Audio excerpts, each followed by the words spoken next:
Well, I have something interesting to tell you, and maybe you know this already, maybe you don't, but it just jogged my memory. Do you know that the Delta team that almost got Bin Laden in Tora Bora in was that November, December 2001, right around, Mm. they were in England when 9/11 happened. They were doing a training exercise with some Army Rangers on the belief that there was going to be some incident with elections in Montenegro, and they were preparing for Ah, possibly sending them in.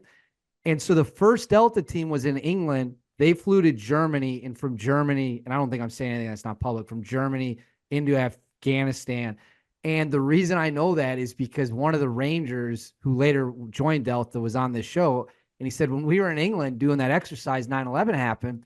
We woke up the next morning and all the Delta guys were gone. And we had no idea. right, okay. And they're like, Yeah, I didn't know that. No.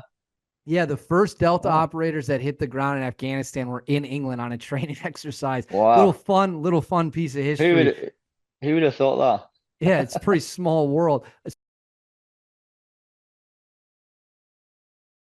Got you. So I want to jump now to 2001, September 11, 2001. I was in fourth grade for it. A lot of people watching this show are very young. Some of them weren't even alive when 9/11 happened. Do you remember specifically where you were when the towers were hit?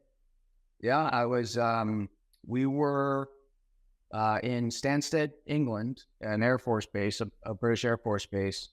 I was in BCO 175. I was now a staff sergeant, and we were there with A Squadron, and we were doing kind of a show of force rehearsal missions.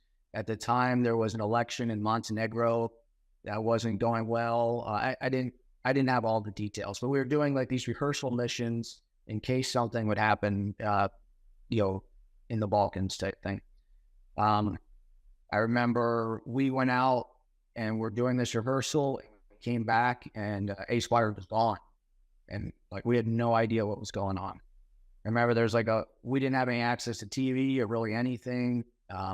Probably someone in our company chain of command knew something. I just remember like the next morning, so they're 8 hours ahead. We at some point we went to whatever the next meal was. I don't remember. And there's like this little 13-inch TV in that little restaurant, and we remember seeing replays of it, and that's when we found out what happened. Um, the and I remember we had to guard that base because we didn't know what was going on, and we couldn't get an aircraft home. All the military aircraft was kind of grounded or used for other things. We couldn't get civilian aircraft. So we were basically issued live ammo and told to guard this base.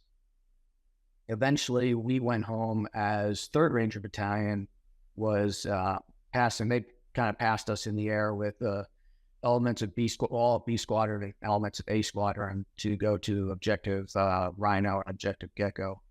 So got back home, and that was kind of where I was when 9/11 happened.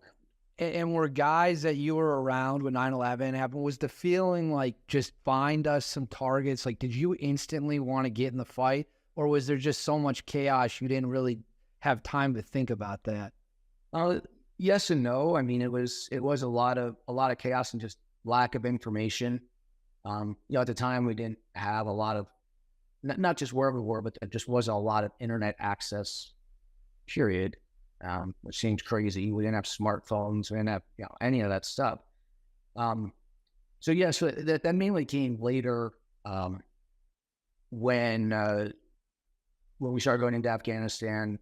Kind of Roberts Ridge happened, and some other things happened, and basically my company, just because of the rotation and cycle, wasn't anything malicious or anything. We just never had the opportunity to go initially. When our battalion's turn, there was like an RF1 company, I think. That was like, if you were the battalion on call, then there was a company on like double secret probation type thing. Yeah. And they got to go. So ACO went when Roberts Ridge happened. And after that, I was like, look, I'm not getting in the fight. So I had a bunch of friends that had gone to selection. And they were kind of the guys, not just friends, but mentors and stuff, and people that you're like, yeah, that guy is going to make it, and they would. And we had had one of my friends went, never trained up for it, didn't do anything. And he came back like, did you make it? He's like, yeah. I'm like, holy crap, if that guy made it, there's nothing against him, but he made it, it's possible for all of us. And then there's kind of like a mass exodus, and we all went.